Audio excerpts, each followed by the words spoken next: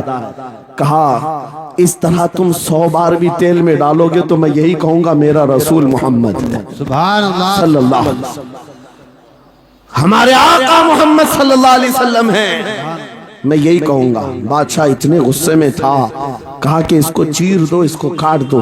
وزیر تھا بادشاہ کا چالاک، اس نے کہا اس کو قتل کر دینے مار دینے سے کچھ ہوگا نہیں، مجھے 1 مہینے کا ٹائم دے، اس کو چینج کر کے لے کے آؤں گا، اگر نہیں لایا تو میری زندگی داؤ پہ لگ جائے۔ بادشاہ نے کہا لے جاؤ، 1 مہینے کا ٹائم ہے، اس کو بدل کر کے لاؤ۔ وجہ یہ تھی کہ اس وزیر کے گھر میں بڑی خوبصورت لڑکی تھی، جس کے رشتے کے لیے بڑے بڑے بادشاہوں کے شہزادوں کے پیغامات آتے تھے۔ وزیر ایسا تھا کہ اس ایک نوجوان پر اپنی پوری محنت صرف کرنا چاہتا تھا۔ گھر لایا، کمرے میں رکھا، اچھی غذائیں دی، کہا میں تجھے مارنا نہیں چاہتا، کچھ نہیں، تو اپنی زندگی میں مست رہ۔ اس نوجوان نے کہا ٹھیک ہے۔ اس کے بعد اپنی بیٹی کو لگا دیا، اے بیٹی تیرے پاس تیرے باپ کو بچانے کے لیے ایک ہی کام ہے، اس جوان کا دل جیت کر کے لیا، بادشاہ سے جو چاہے تجھے دلا دوں گا۔ اس لڑکی نے کہا یہ تو چٹکی کا کام ہے میرا۔ جس کے پاس حسن ہوتا ہے اسے ایسا لگتا ہے ہر کسی کو اپنے دامے فریب میں پھنسائے گی، اتنا آسان نہیں ہے، ہر کوئی لٹو نہیں ہوتا۔ رات کو جب یہ لڑکی آتی، نوجوان مسلح بچھاتا سجدے میں چلا جاتا، ہر وہ کھڑی رہتی بیٹھی رہتی، کھڑی ہوتی بیٹھی ہوتی، رات گزر جاتی، وہ اونگ اونگ کر چلے جاتی۔ کتنے دن ہو گئے روزانہ وہ بات تک نہیں کرتا، سر تک نہیں اٹھاتا، اس کا سجدہ لمبا ہی ہوتا چلا جائے، جب وہ چلی جائے سجدے سے اٹھ جائے۔ مہینہ گزرنے کو آیا، تنگ آ گئی، کہا اس جوان کو اے نوجوان، اے پتھر دل کے لڑکے، ذرا اٹھ کر ایک بار مجھے دیکھ تو لے۔ میرے حسن کو دیکھنے کے لیے بادشاہوں کے شہزادے بے چین رہتے ہیں، بڑی بڑی جگہوں سے میرے نکاح کے پیغامات آتے ہیں، مگر میرے باپ کی عزت کی سلامتی کے لیے میں تیرے ساتھ لگی ہوں، کیا بات ہے تجھے غرور کتنا ہے، مجھے دیکھتا کیوں نہیں؟ نوجوان نے سر اٹھائے بغیر کہا بس تو اپنے مقصد میں کامیاب نہیں ہو سکتی، واپس چلی جا، اس لیے کہ ان آنکھوں میں ایک ہی حسن بس رہا ہے، وہ آمینہ کے لال کا حسن ہے۔ کیا بات ہے، نعرہ تکبیر، بس وہ ایک حسن بسا ہوا ہے اور اس حسن کو دھوکہ نہیں دیا جا سکتا۔ سبحان اللہ، وہ خاتون کے دل میں، اس لڑکی کے دل میں ایسی ہیبت طاری ہو گئی، ایسی ہیبت طاری ہو گئی، کپ کپانے لگ گئی اور کھڑی ہو کر کہنے لگی میں دل سے گواہی دیتی ہوں کہ تو بھی سچا ہے، تیرا دین بھی سچا۔ سبحان اللہ، سبحان اللہ، اٹھ جا، مجھے آزاد کر اس تمام واہیات زندگی سے، میں تیرے ساتھ آنے کو تیار ہوں، تیرے دین میں بھی اور تیرے نکاح میں بھی۔ نوجوان کھڑا ہوا، کہا کہ یہ ایمان لائی ہوئی۔ اس خاتون نے کہا میں تیری بیڑیاں کھولتی ہوں، میں یہاں سے جانے کا راستہ فراہم کرتی ہوں۔ دنیا جس کو پھنسانے کے چکر میں تھی، اکثر یہ دیکھا گیا ہے وہ خود اپنی گردن مصطفیٰ کے قدموں میں دینے کو تیار۔ کیا بات ہے، شرط اتنی ہے کہ محمد سے وفا تو نے، تو ہم تیرے ہیں، یہ جہاں چیز ہے کہ اللہ و قلم تیرے ہیں، سبحان اللہ، سب تمہارا ہو سکتا ہے، سب تمہارا ہوگا۔ بس زندہ باد، مرحبا۔ میرے عزیزوں اب سنو آگے کی بات۔ قلیو بھی فرماتے ہیں ان جوانوں کی حکایت کیوں سنا رہا ہوں، یہ آنے والے حالات ہیں۔ کہتے ہیں رات کی تنہائی میں اس خاتون نے اس نوجوان کی بیڑیاں کھول دی، حجرے کا دروازہ کھول دیا اور اس کو لے کر کے نکل گئی، کہا راستہ میں بتاتی ہوں، سلطنت کی سرحدیں میں عبور کراتی ہوں، پھر تیری مرضی، اگر مجھے ساتھ رکھنا ہے تو لے چل اپنے دیار میں، یا پھر چھوڑنا ہے تو چھوڑ دے۔ اس نوجوان نے کہا کہ ٹھیک ہے ساتھ چلو۔ رات کے وقت یہ دونوں تنہا ساتھ چل رہے تھے، یہ بھاگے ہوئے لوگ نہیں ہیں، یہ ایمان پر استقامت والے لوگ، سبحان اللہ، یہ حسن پر فدا ہونے والے لوگ نہیں۔ رات کے وقت جب چل رہے تھے، آدھی رات گزری ہوئی تھی، اچانک گھوڑوں کے دوڑنے کی آواز آئی۔ بہت اہم بات کر رہا ہوں، گھوڑوں کے ٹاپ کی آوازیں آنے لگ گئی۔ اب یہ دونوں ڈر کر کے ایک درخت کے پیچھے چھپ گئے، انہیں لگا بادشاہ کو خبر ہو گئی، بادشاہ نے ہمیں پکڑوانے کے لیے پوری فوج بھیج دی ہے۔ وزیر کو بھی پتا چل گیا ہوگا، یہ ڈرے سہمے ہوئے درخت کے پیچھے چھپے ہوئے تھے کہ اب کیا ہوگا اس کے بعد۔ گھوڑوں کے دوڑنے کی آواز کم ہوتی گئی اور ان کے درخت کے آگے آ کر سارے گھوڑوں کی آواز رک گئی، سب رک گئے، اور یہ درخت کے باہر سر نہیں نکال رہے تھے۔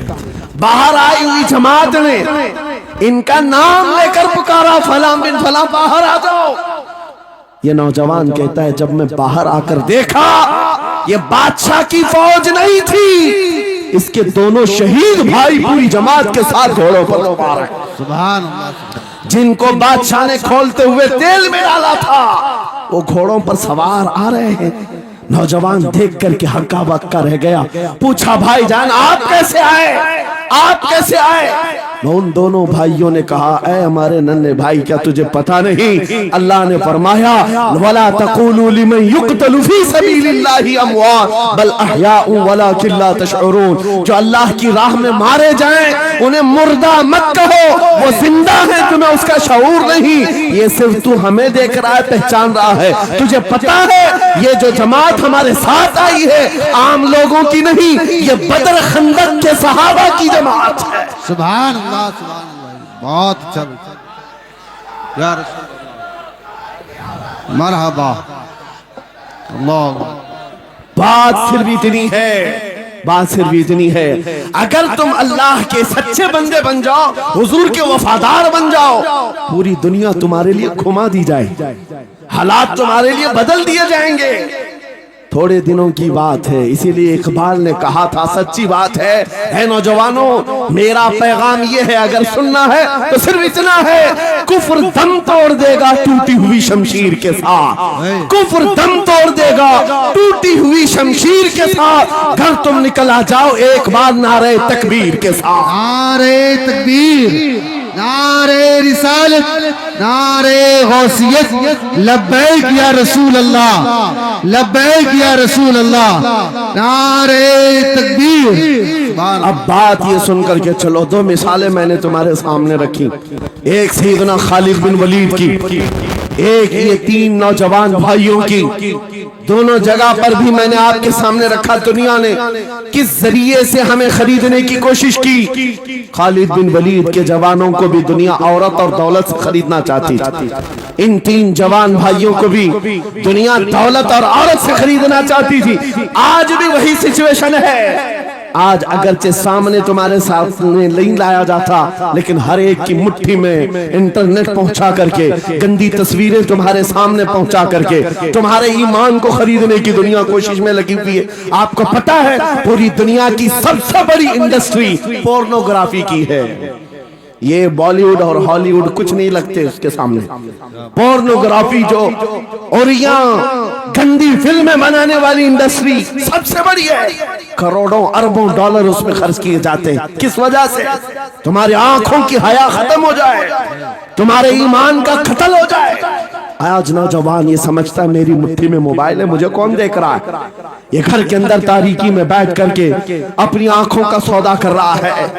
ان اوریاں تصویروں کو تم اپنی انگلیوں کے پور سے ہلا ہلا کر کے دیکھ رہے ہو، ایک بات یاد رکھنا، ہو سکتا ہے تمہاری ماں سے پوشیدہ ہے، تمہارے باپ سے چھپی ہوئی حرکت ہے، تمہارے بھائی اور دوستوں سے چھپی ہوئی حرکت ہے۔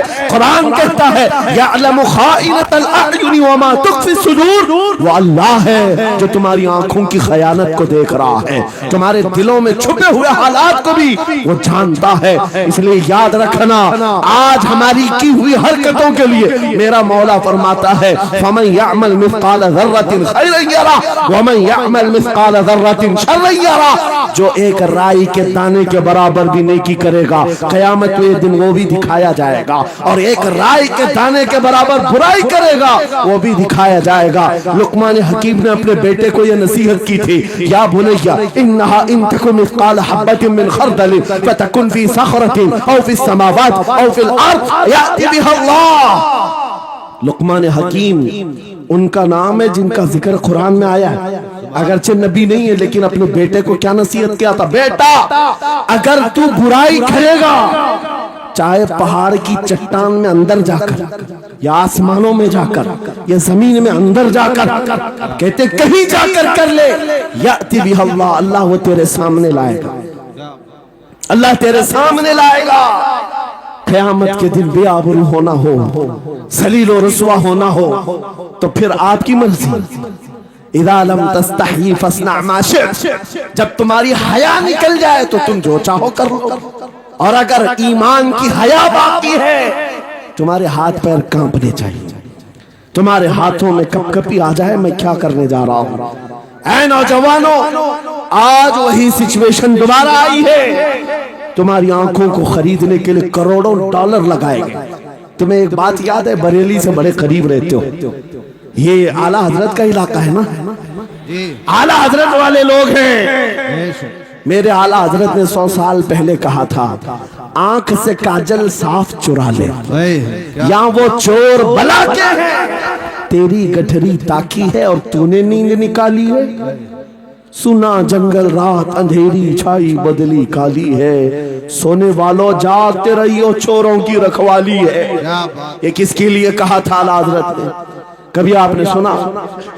ہمارے ایک صاحب ہیں، ان سے ہم نے کہا تھا کبھی کسی تھانے میں ایسا بھی کیس رجسٹر ہوا ہے کہ کسی کی آنکھ سے کاجل چرایا گیا ہو اور آکے کمپلینٹ کیا ہو کسی نے؟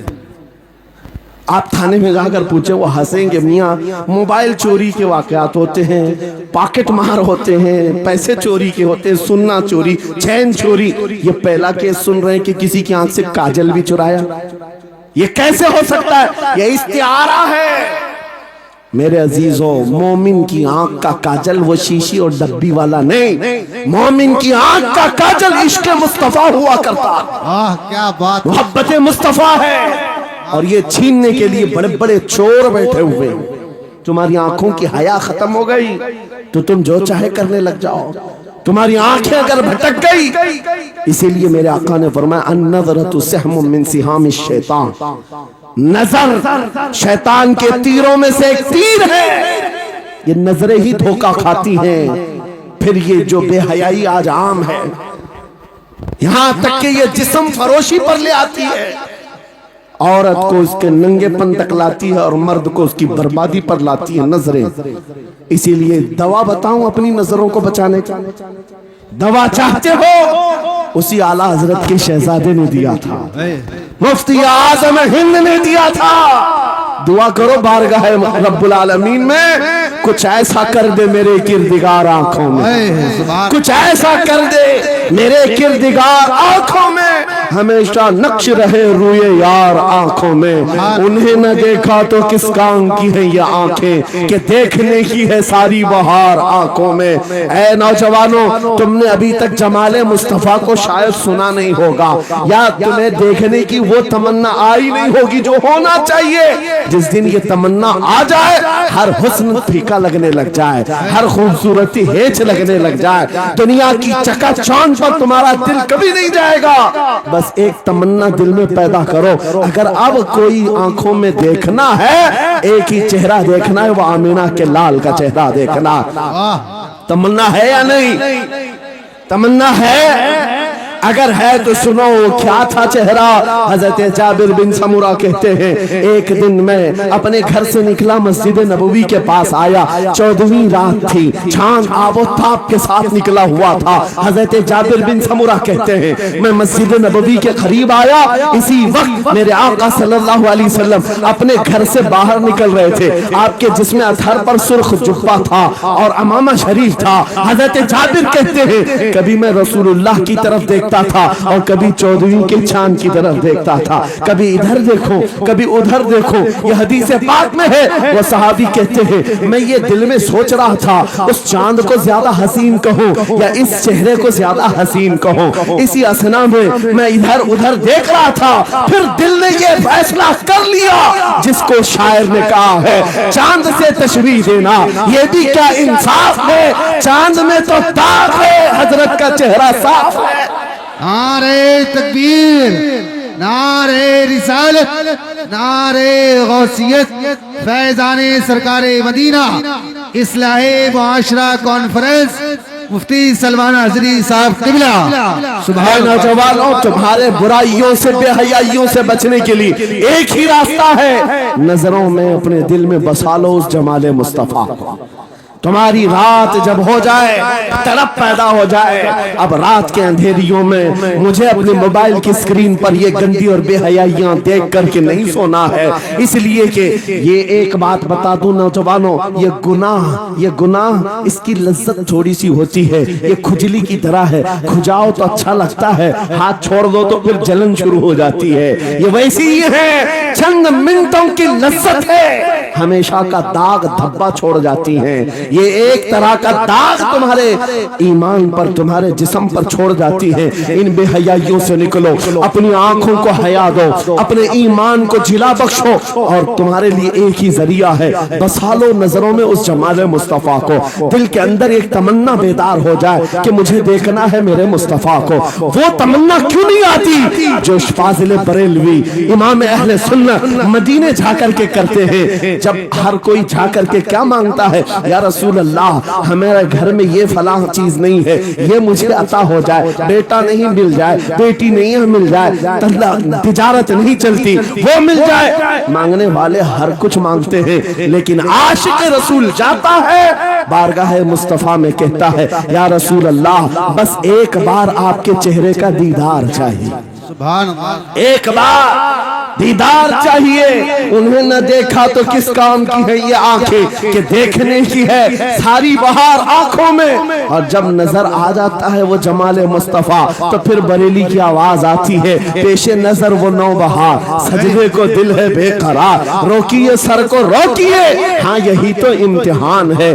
پیر مہر علی شاہ رحمت اللہ علیہ گولڑا شریف کے ایک عاشق رسول ہیں، پاکستان کے رہنے والے، بارگاہ مصطفیٰ میں آئے تھے اور انہوں نے بھی سوال کیا تھا، آقا آپ کو دیکھنا چاہتا ہوں، آقا آپ کو دیکھنا چاہتا ہوں۔ جب زیارت نہیں ہوئی تب انہوں نے یہ کہا تھا، کتنے مہر علی، کتنے تیری ثنا، گستاخ اکھیں کتنی جاہریاں، پنجابی شاعر تھے، انہوں نے کہا تھا مہر علی تیری حیثیت کیا ہے، تیری وقار کیا ہے، تیری آنکھیں کہاں کی سوال کر رہی ہے، وہ رسول گرامی وقار کی ذات اور تو ایک گنہگار۔ یہ اپنی عاجزی پیش کیا، لیکن دربار رسول سے نکل کر چند منزلیں طے کیا تھا، ایک مقام پر عصر کی نماز ادا کر رہے تھے، نماز سے فارغ ہوتے ہیں، سامنے دیکھتے ہیں جلوہ مصطفیٰ نظر آ رہا ہے، میرے آقا بے حجابانہ تشریف لائے، اور پھر جب وہ حسن نظر آیا پیر مہر علی نے پکار کر کہا، مکھ چند بدر شاشانی ہے، ماتھے چمکے لٹھ نورانی ہے، کالی زلف تے اکھ مستانی ہے، مخمور اکھیں ہن مد بھریاں،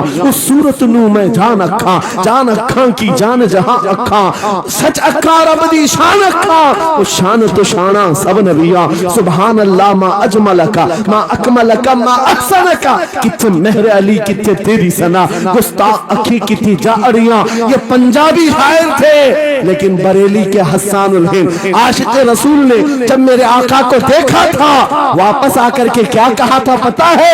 یوں کہا تھا، وہ کمال حسن حضور ہے کہ گمان نقص جہاں نہیں، یہی پھول خار سے دور ہے، یہی شمع ہے کہ دھواں نہیں، تیرے آگے یوں ہے دبے لچے فصحا عرب کے بڑے بڑے، کوئی جانے منہ میں زبان نہیں بلکہ جسم میں جان نہیں، کروں مدح اہل دول رضا پڑے اس بلا میں میری بلا، میں گدا ہوں اپنے کریم کا، میرا دین پارے نہ نہیں۔ وہ بریلی کے امام نے پکار کر کہا تھا، میرا نبی کیسا دکھتا ہے، میرا نبی کیسا ہے تمہیں پتا ہے؟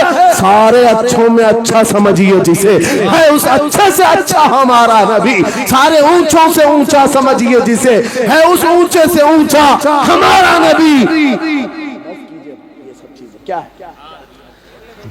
پیسوں کی ایک ایسی ہوڑ لگی رہتی ہے جلسوں میں، یہ روحانیت کی مجلسیں ہیں، مال کی طرف توجہ نہ کسی ایمان والے کی ہو نہ سننے والے کی ہو، اگر زیادہ خوشی آئے نوٹ نہیں، جذبہ ایسا بیدار ہو، کھڑے ہو کر کے کہے یا رسول اللہ میں اپنے جان و مال اور تن من کے ساتھ آپ کے قدموں پر قربان ہونے کو تیار، لبیک یا رسول اللہ۔ ہاتھ اٹھا کے لبیک یا رسول اللہ، لبیک یا رسول اللہ، لبیک یا رسول اللہ۔ عشق محبت، عشق محبت، اصلاح معاشرہ کانفرنس حضرت علامہ مفتی سلمان اظہری صاحب قبلہ، نعرہ تکبیر۔ بہت سارے لوگوں کو ایسا لگتا ہے جب گفتگو کوئی دل میں آ جائے تو اعزاز کے طور پر ان پر نوٹوں کی بارش ہونا چاہیے، لا کر نوٹ دے دیں۔ میں نوٹ کھانی والا نہیں ہوں اور نہ ہی نوٹ کے لیے آیا ہوں میرے عزیزوں۔ میرا میسج صرف اتنا ہی ہے، اپنا سب کچھ گنبد خضرا کل بھی تھا اور آج بھی ہے، میرے نبی سے میرا رشتہ کل بھی تھا اور آج بھی ہے۔ میں یہ پیغام لے کر ہر کوچے ہر گلی میں گھوم رہا ہوں، صرف یہ پیغام دینے کے لیے ہمارا نوجوان کھڑا ہو جائے اور ان کتوں کو یہ بتا دے، بتلا دو گستاخ نبی کو غیرت سنی زندہ ہے، ان پہ مر مٹنے کا جذبہ کل بھی تھا اور کیا بات ہے۔